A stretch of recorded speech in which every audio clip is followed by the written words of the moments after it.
Okay, so today we'll start learning the triggers, and in this session we'll learn different types of triggers and what trigger is. Um, so first of all, let's understand what a trigger is. Trigger is a SQL statement that is, well, it's um, action, I guess, that will be executed automatically after certain actions are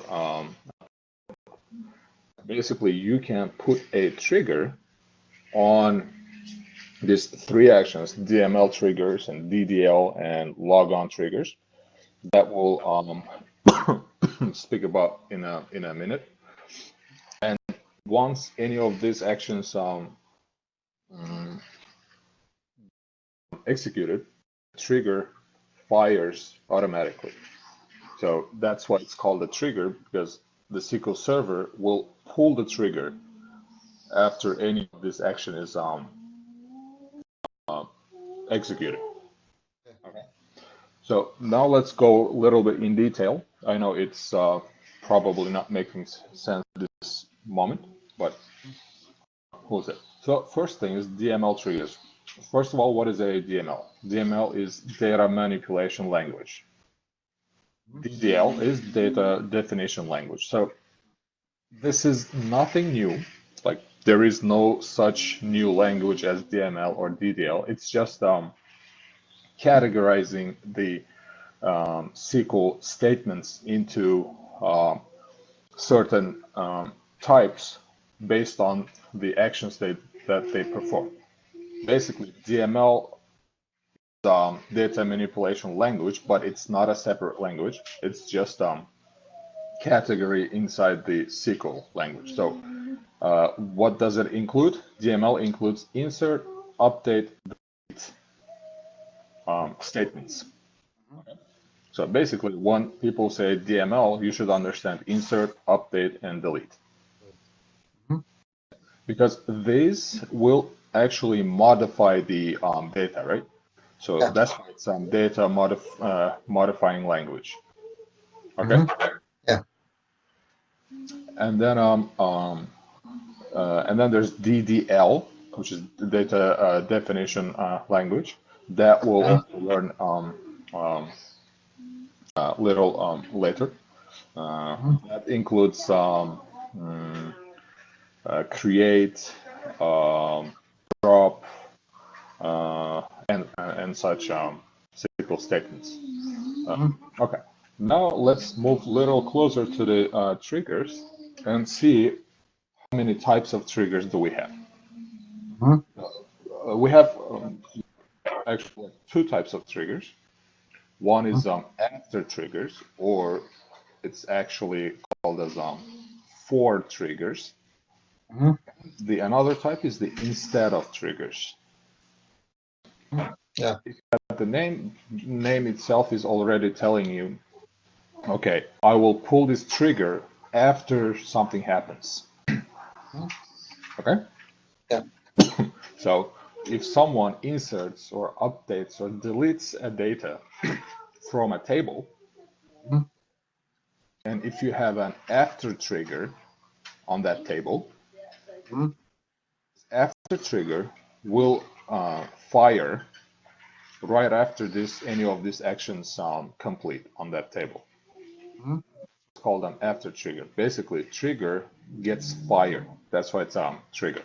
And by the way, you should keep in mind that triggers are never called by the user. You cannot execute the trigger.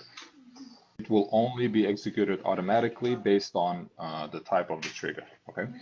So for example, if it's a store procedure or if it's a function, you usually call the function or call the store procedure, right? You can say execute store procedure, SQL Server execute that store procedure for you. Basically, you, the user, you will be calling that store procedure. Until you call the store procedure, it will not execute, right? Yeah. But the triggers, you do not call the triggers. You cannot actually call the triggers. triggers get called automatically after any of these actions performed. Okay. Yeah.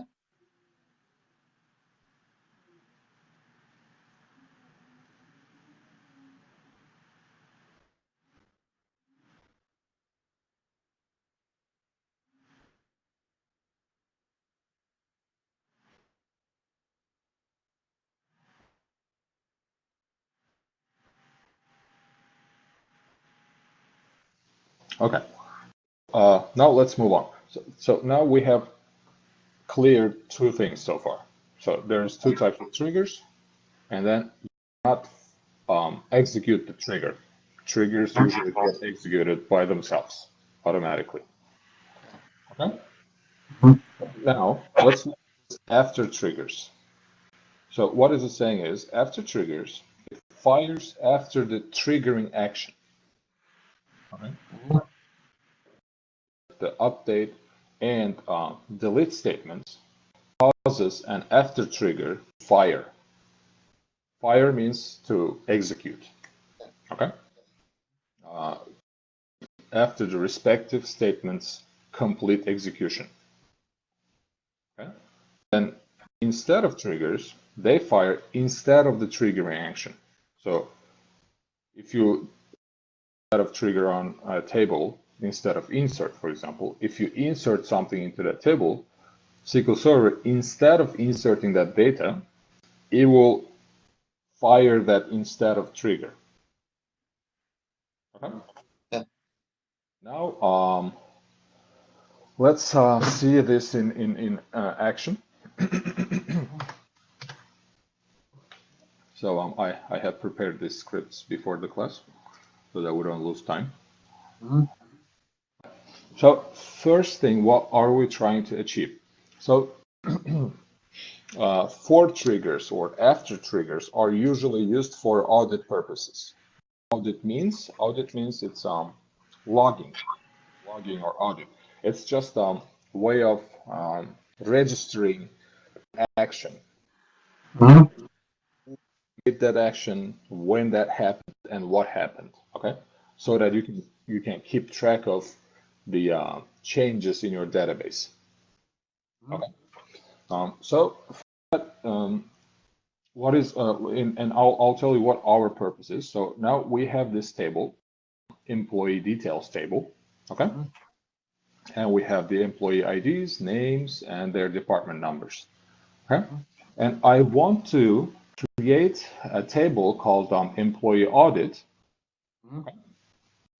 And time, if a new employee gets inserted or deleted or updated, I want to capture the information about that employee's ID and who deleted or inserted that row and when that happened. I have created these tables beforehand. So let me first truncate this table. Okay.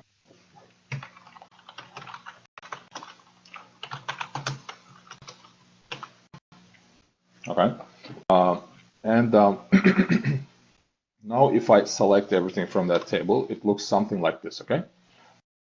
So it has the employee ID and modified date, modified by, and then the action, if it was deleted, inserted, or updated, okay? Now let's start with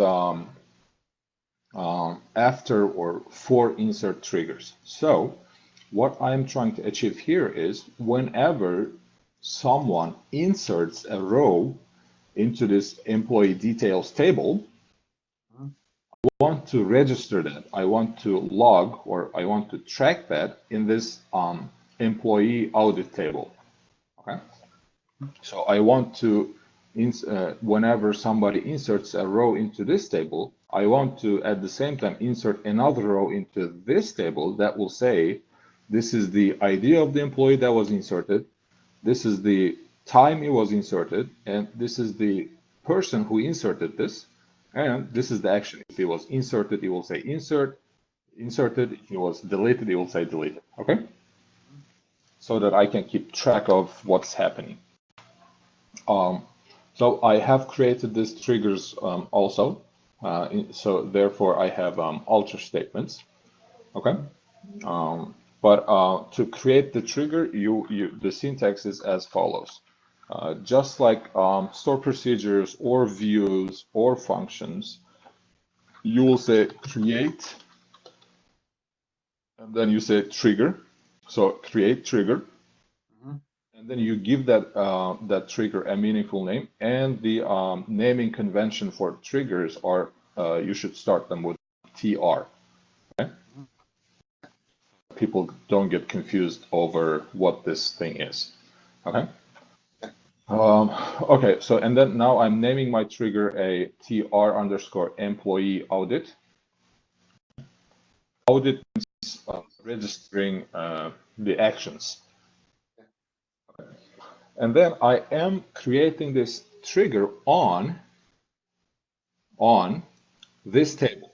So I want to capture the changes on this table. So whichever table you want to capture the data, I mean the changes, you specify that table when you say on, okay? So I want to create a trigger that's called trigger underscore audit on this table. Say for insert. Here, this is the action that you want to capture, okay? So I'll put that here, action to be recorded. Okay? So I want to record every insert that happens on this table. Okay? And then you say as, and then begin and end. Okay? And now, before we go into this, so, this is what we have now, okay? This is the syntax. So it would say create and so on, and begin and end. And then what happens is you should put that in between this begin and end. And before this, I want to tell you one thing. So there is a virtual table in SQL Server that gets created whenever you do insert, update, or delete. Okay, and that table is called inserted, or well, basically it will only capture the inserted and deleted. It doesn't have the updated. So do not be confused if I'm saying select this from this. Okay. This is a table, but it doesn't exist in the database. It is a virtual table that only exists for a short period of time, because whenever you insert or delete a row from any table, first what happens is SQL Server will copy that inserted row to what it's called, this inserted or deleted table. That is a virtual table. Okay. The reason for that is there is another thing called transaction that we'll learn in later sessions. For example, if you say, now we're going a little bit off the topic, but this is important. I want to explain the concept to you. For example, you have especially in banks, when you transfer money from one account to another account, right? Imagine now you pulled some funds from one account, and then now you have to insert that to another account. What basically happens is this will only update the accounts, like accounts table behind the scenes. It's not like actual money. They pull the actual money and bring it and then put it to someone else's box or something. It's just digital, right? So if there's any mistake that happens, you have to be able to put that back, right? For that reason, SQL Server will hold this inserted or deleted rows for a short period of time in its random access memory. Okay, so that so that you're able to put it back if it was a mistake. And those rows will be saved for a short time in the inserted or deleted tables. Those tables don't actually exist in the database. They only are like a virtual table, if you can, name them, you can virtual table, that those tables we cannot see, but they will store the data for a short time. Okay. Okay. Now let's go back to the our triggers. So now what I want to do is, if somebody inserts a new row, okay, to this employee details table, I want to capture the employee ID from that table. For example, let's say someone inserted this row, right? This first row. If this row is inserted, I want to take this employee ID that is newly inserted and put that into our employee audit table. Okay? So here, okay? So for that, I have to store that for a short time, right? And now, if you remember, we used to store data in variables that we used to call buckets, if you remember, right? So for that thing, I need to declare a variable. So I am declaring a variable called employee ID, and it will be a type of integer. And then what I'm saying is select employee ID, this variable, equal to employee ID from inserted. Okay. Now, inserted is a virtual table. Whenever I execute an insert statement, that row will be inserted into this inserted table, right? I want to take that ID column from that inserted and store that in this employee ID variable. Okay? Yeah. And then once it's inserted, I want to insert the same thing now, which is stored in my employee ID variable, into this employee audit table. So I want to be able to say insert into employee audit table values, okay? Values. Now, the first value will be for this employee ID. I will insert this variable value, which is employee ID, which is storing temporarily the employee ID from this inserted table, right?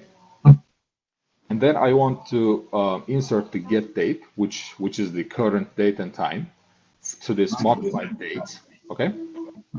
So it will show that exact time when it was inserted or deleted or whatever. And then system user, this is a built-in function that will show you who is the user, okay? So I want to insert that information to modified by column. Then I want to hard code inserted into this action column because this trigger is for insert, right? So whenever this trigger fires, this means that something was inserted. So I want to capture that as inserted. Okay. So this trigger is already created, so I'm not going to execute this. But if I would execute this, this would create this trigger. Okay.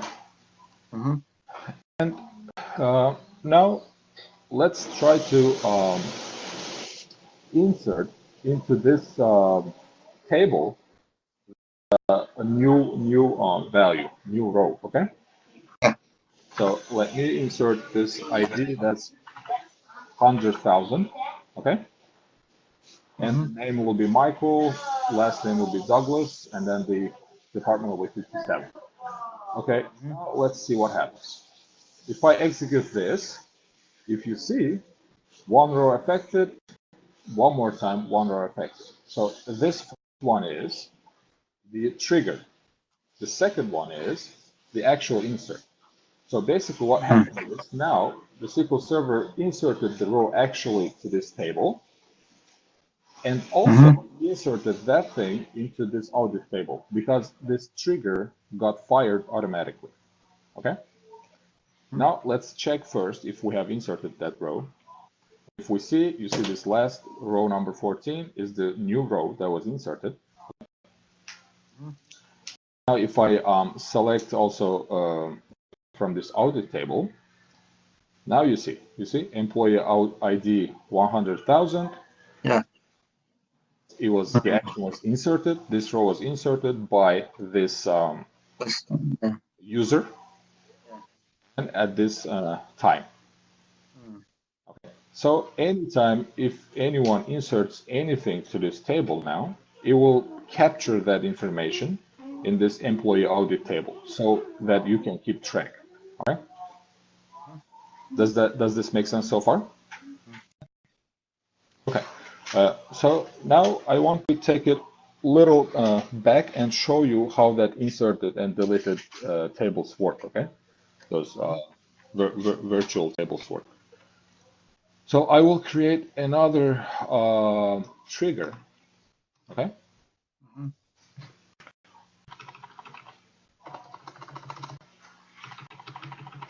I will call this select from virtual tables inserted and deleted. Okay. So for that, I will create another table, trigger that is called trigger select inserted. Okay. I'm this so that you actually see these virtual tables. Okay. On this table again for insert, and then instead of doing these things, I will select all from insert. Okay. Basically, in the database, there is no such table. You do not see this inserted table. Only virtual table that SQL Server uses behind the scenes. Yeah. So now let me create this. So now I have created this, and now let me insert another value into this table. Okay. So I will copy this, and I'll put it here. And now 100,001. Let's say Michael Jordan. Okay.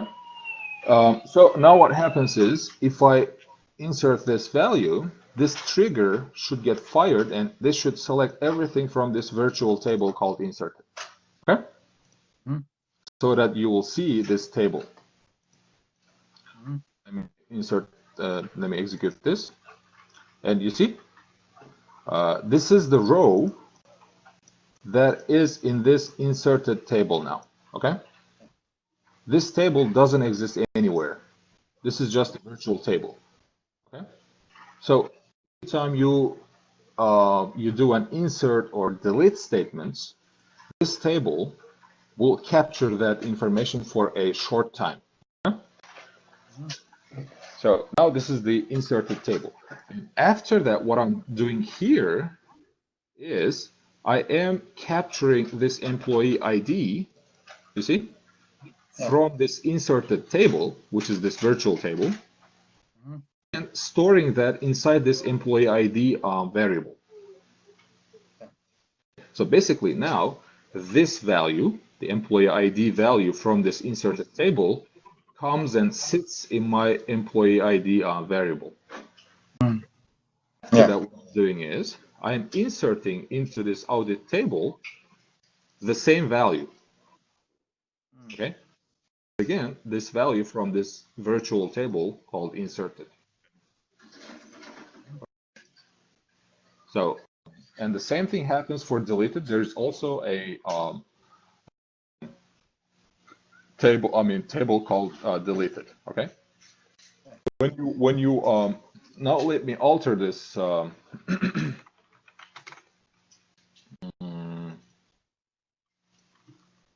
Alter this trigger and also select from deleted. Okay. Mm-hmm. There is also a table called deleted. This is also a virtual table. Okay. So I'll alter that, and now let me delete something from this table. Okay. Yeah. Delete the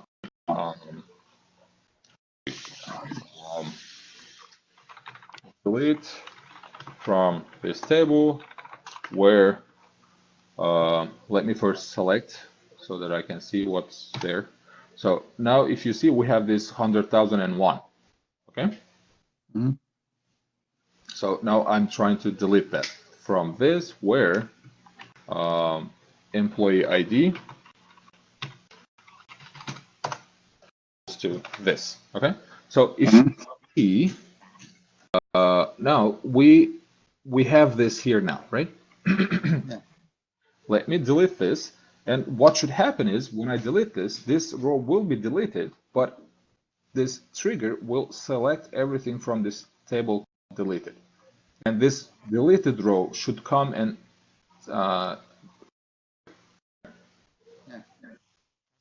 delete this. So one row affected, one row affected. And did I do this or no? Oh, this was for insert. So I should have said delete. Okay. Mm-hmm. Let me alter this, and then let me delete this now. You see, now what happened is I deleted this row from the table. Okay. But this row for a short time will be present in this deleted table, virtual table. Okay, that's why you're seeing it. So I'm selecting everything from this deleted table. That's why you're seeing this. And I'm selecting also everything from this inserted table. But since we didn't do any insertion, you don't see anything in this table. Okay. Mm-hmm. So you should understand these two tables, how they work. These are virtual tables that SQL Server uses to store for a short period of time any row that was deleted or inserted. Okay, and then you can reference that those values of those tables during the execution. So that's what's happening here. Whenever I insert into this table any values, they will this trigger will register that action in this employee audit table. Okay. This is for inserts. That's why it's called for insert. Okay. So now let's truncate this audit table again and start from scratch. So since we have this trigger now for insert, now let me insert this value again. Okay. And I get 2 rows affected. And now if I select start from this audit table, let me see where that is. If I select start from this audit table, I should get this information. So employee with this ID was inserted by this person at this time. Okay. So this is called a trigger for insert. Now similarly, we have a trigger for delete. Okay. This one. All right. So now, if I this is the same trigger. Only difference is here instead of saying for insert, I'm saying for delete. Okay. So whenever I delete a row from this table, I am capturing that row from that deleted table because whenever you delete anything, this will go and sit in this deleted as we saw here. So then I'm getting that employee ID from this deleted table and storing that inside this employee ID variable. Then that employee ID from this deleted table into this employee audit table, and I'm getting the time, get date, and I'm getting the system user, and I'm hard coding the deleted word so that I know it was deleted. Okay. Yeah. Now let's delete.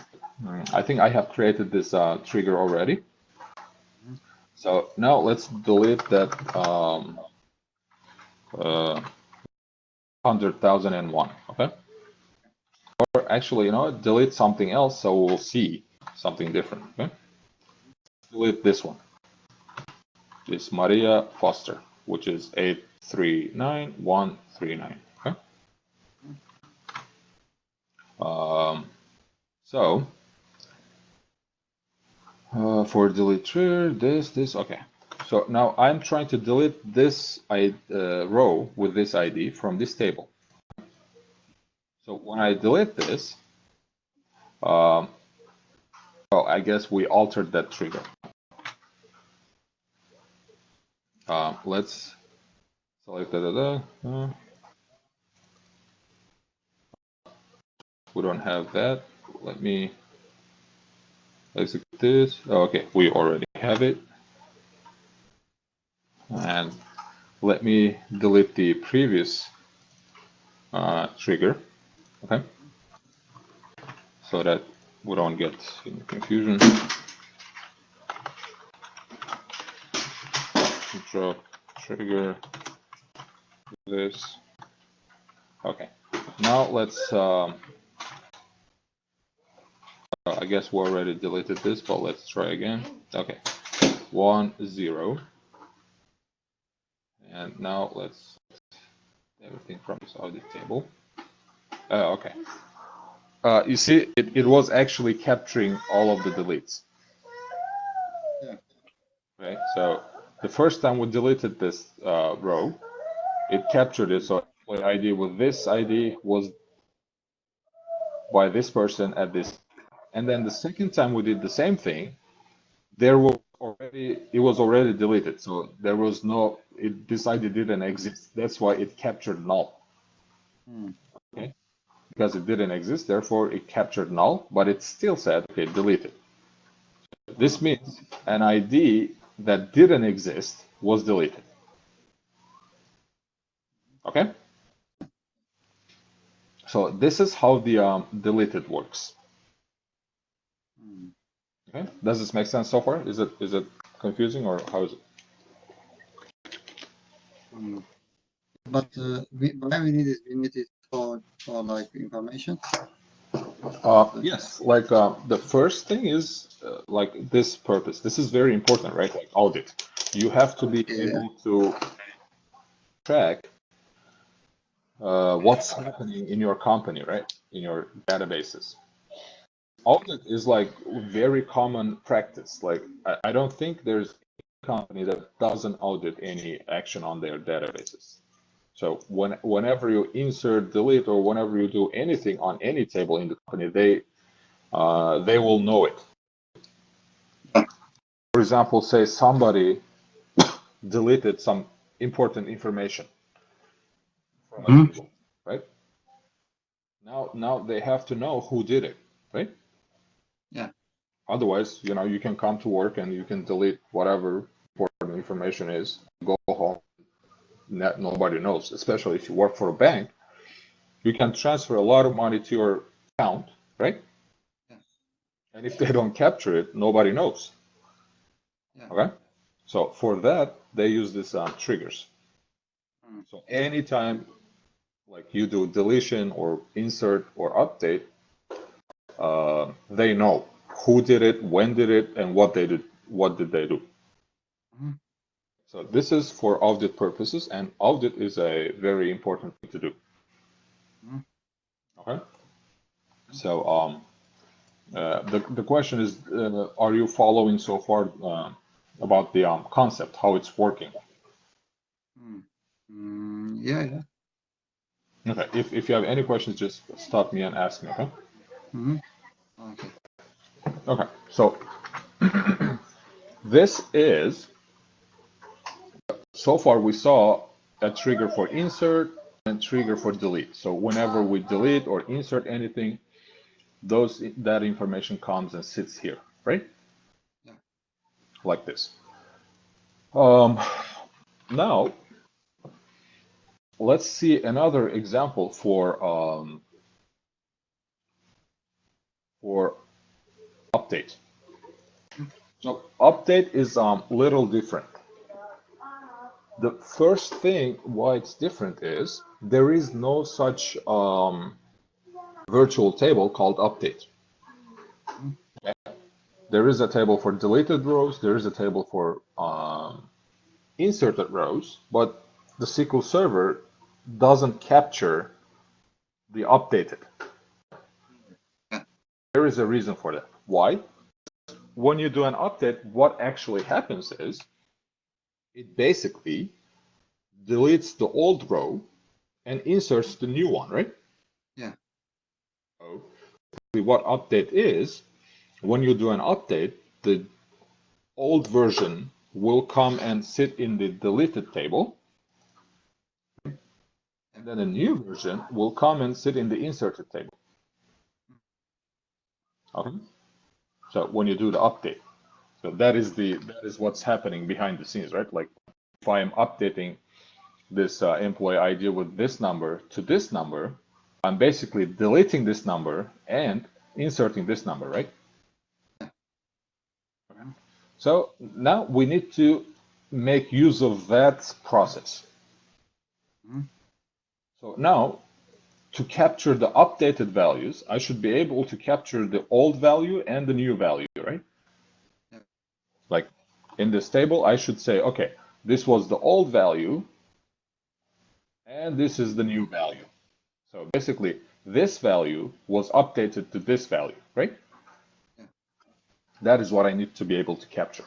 So for that, we basically use the same thing, the deleted, inserted, but we use them now, we use it together. Okay? So we create trigger again, and then we call it trigger employee audit and update, UP, so update. And on the same table, and for update.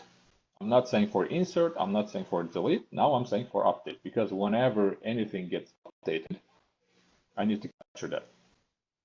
And I'm saying as begin and then end.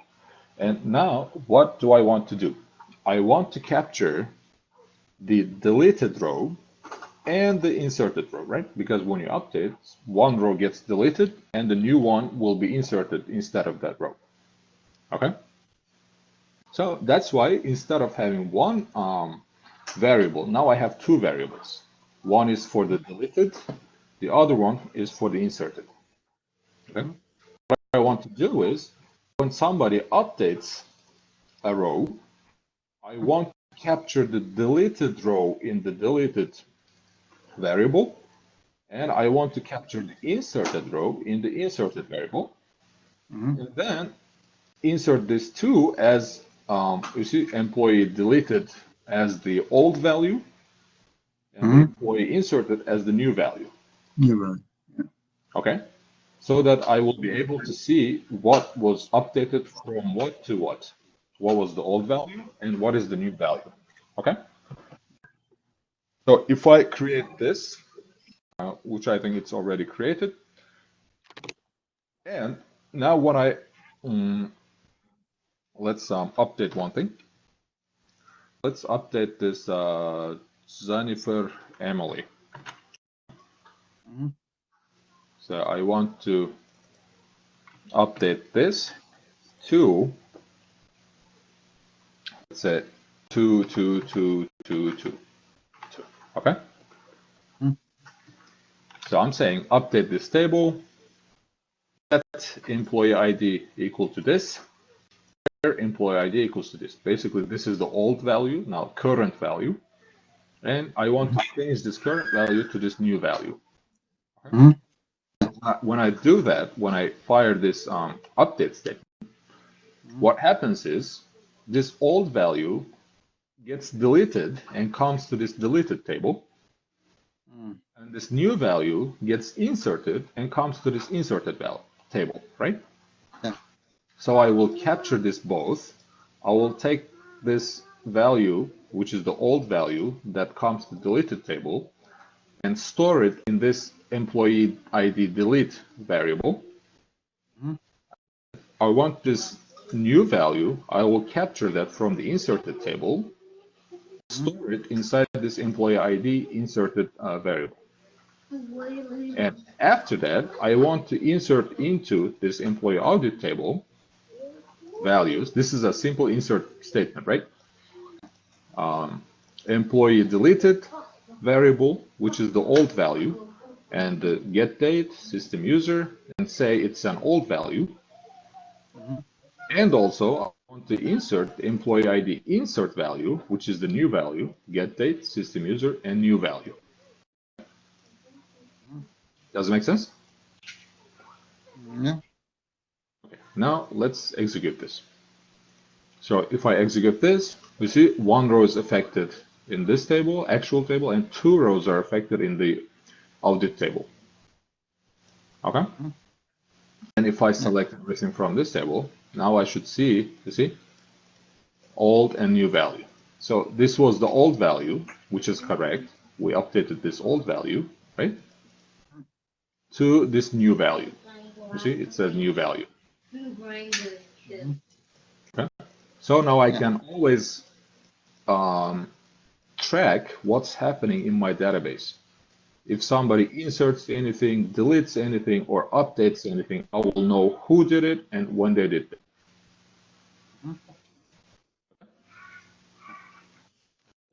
Does it make sense so far? Is it good?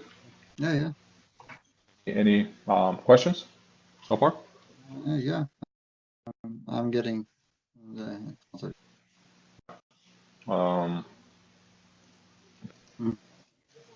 Okay, so far we covered the for insert, for delete, and for update. This means it means at the same time, if something is deleted, inserted, or updated, something else will happen. Yeah. So two things happen at the same time. If you delete one row to one table, for deleted trigger will fire, and then that trigger will also insert something into another table. Okay. So what I'm trying to say is these are after triggers. Something after something happens, something else happens. Okay. And these are used mostly for audit purposes, as we saw, to register, keep record or track of database. Okay. You can modify these triggers as per your own logic and own requirements. Like you can say you can also capture not only the ID but the names and all that and any other information you want. You can basically modify it as per your requirements. But this is the general version of this. Okay, now there's the second types of triggers. So this slides also show the same thing that we already did. Okay. I guess we covered this after update also. This also. And now there's another type of triggers that is instead of. Okay. These were after. That means something happens. After that, the trigger fires and something else also happens. So two things happen. Okay. There is another type of triggers, the second type of triggers called instead of triggers. So basically, now what this means is instead of doing something, another thing happens. These ones that we just did is there's two things are happening. a row is being inserted to this table, and also another row is being inserted to this table. Things are happening. So in the instead of triggers, when I insert row to this table, instead of inserting this row into this table, something else happens. Yeah.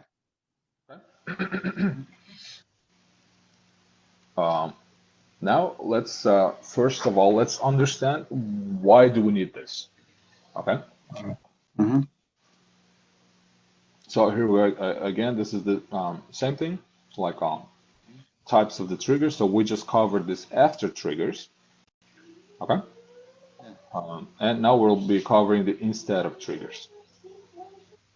So instead of triggers, fires instead of the triggering action. Okay. Instead of deleting or inserting or updating, this trigger will fire and do whatever you have specified in that trigger. Okay. Yeah. So this is like used especially with the view. If you remember when we learned the views, there are updatable views and the ones that you cannot update. Like to be able to update a view, that view must be based on one table, right? Yeah. The view is based on two tables and your update statement affects both tables, you will get an error that says the view is not updatable because the modification affects multiple base tables. Okay? Remember that's from the last lesson. So this instead of triggers are mostly used to fix this issue. Okay? Now, first of all, let's understand why is this happening. Okay? Let's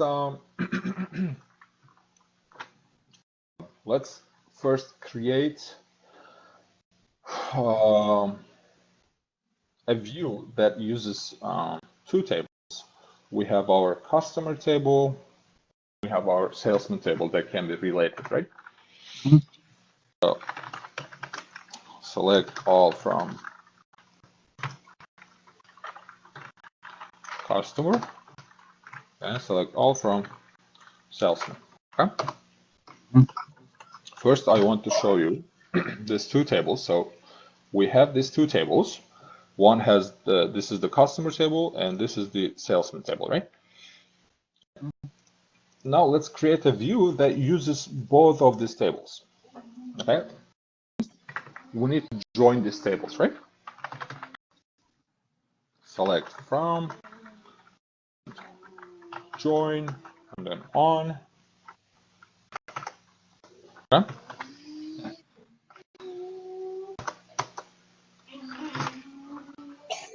Select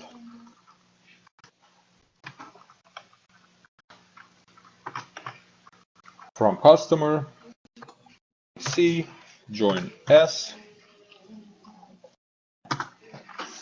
C salesman ID equals to S ID, right?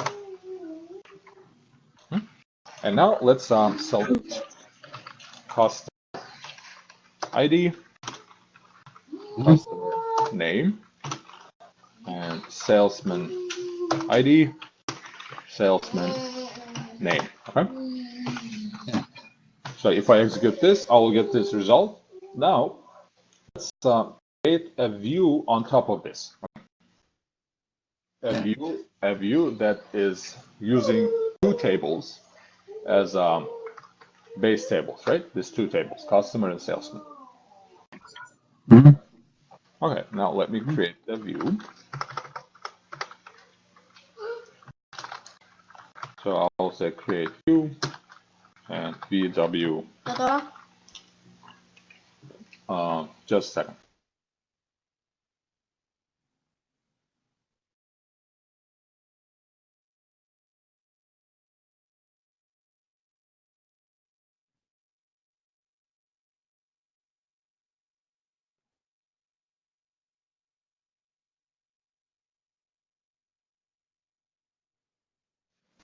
So Now, so we'll create the view VW customer salesman.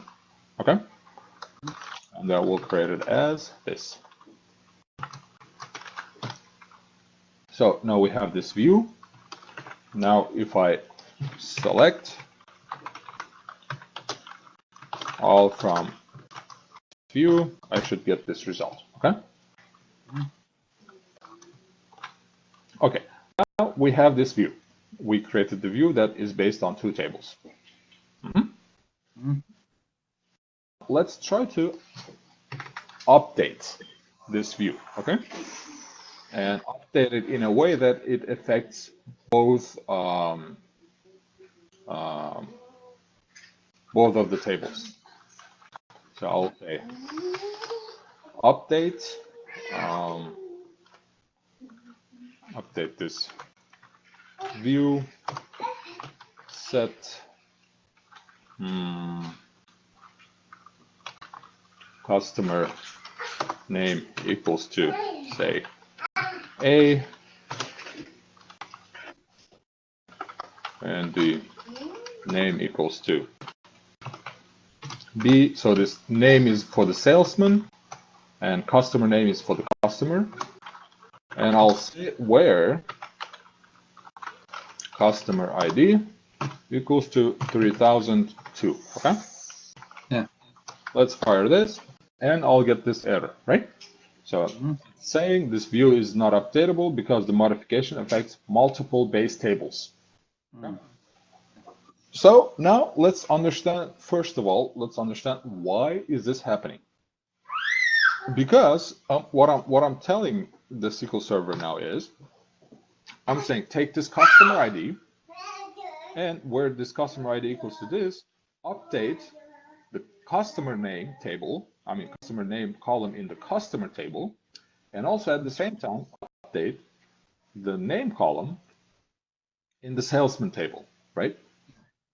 But then these two tables, if you see, first table is the customer and 3002 name is this, and the salesman for that customer is this, right? 5001. And if you come here, the 5001, the name in the salesman table is this. So now the SQL Server is getting confused. Okay, sir, now tell me, you're saying update this customer name and then go and update this salesman name. You're telling me that in this view, and since there's this name and then this name, SQL Server doesn't know this, which column in which table should I update, okay? Because now what we're saying, we are specifying two separate columns in two tables, and we're filtering them by one column in one table. Okay. So instead of that, we should have said, okay, where customer ID equals to this and where salesman ID equals to this, right? Yeah. That way it would be two separate tables. Since we are filtering it with one column of the one table, SQL Server is saying, okay, I will not update this because this might cause an issue in the future. Okay? So for that, the correct way of doing it would be, say, now we have this, right? Update this customer name where the customer ID equals to this, okay? And then at the same time, take the salesman ID from this row, go find that salesman ID here, and then update the name in the salesman table that corresponds to that salesman ID, right? That is what we were supposed to tell the SQL Server. So now if we go back here, what we were saying is update view set department name equals to ID where ID equals to 1. Okay, this would make even more sense if these two tables were related with primary key and constraints. But let's just imagine that these are related with primary key constraints here. Okay? Mm-hmm. Here and here. Okay. Now, let's go back to this. And we'll open this one and continue from here.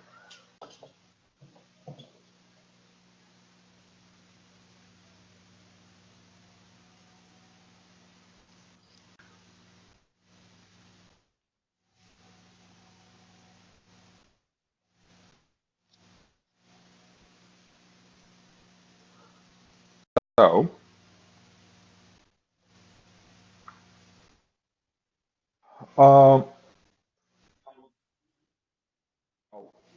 let's imagine that we want to, instead of updating, we also want to delete, right? Yeah. So, I want to delete, let's say, delete from this, from this view. Mm-hmm.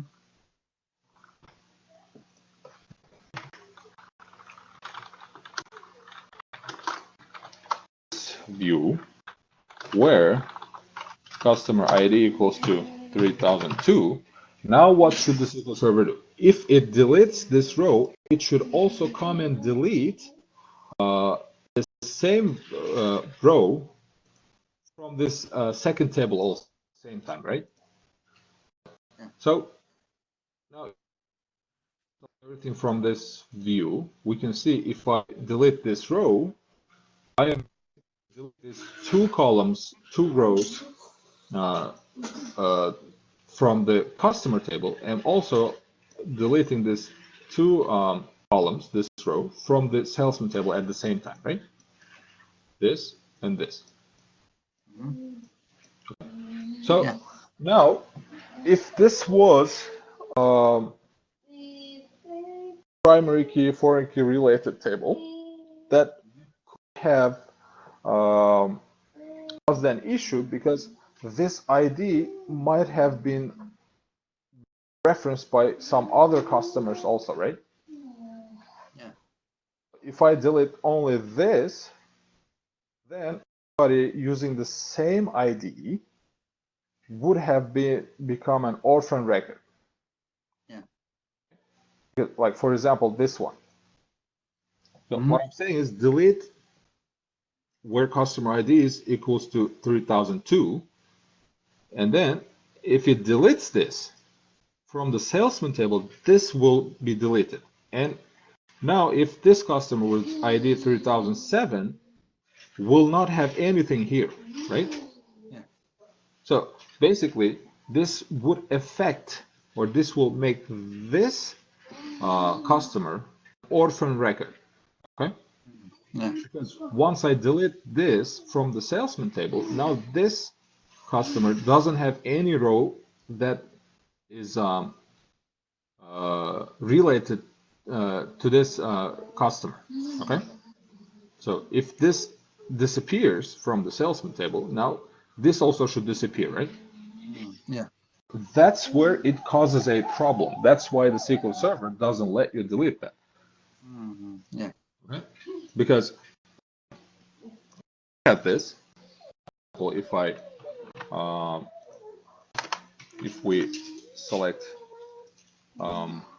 let's select thing time so that you will see what's happening.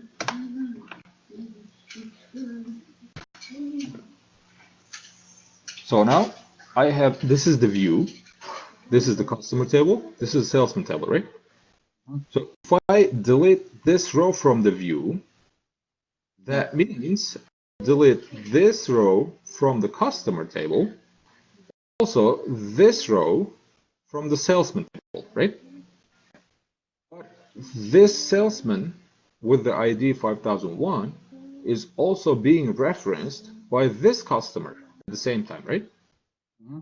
So now if I delete this row, what should this have here? Okay? Yeah. This customer also will lose the salesman. Yeah. But that is wrong, right? Like you cannot delete something that is being referenced by many things. Yeah. For that, we use the instead of triggers in SQL Server. Okay.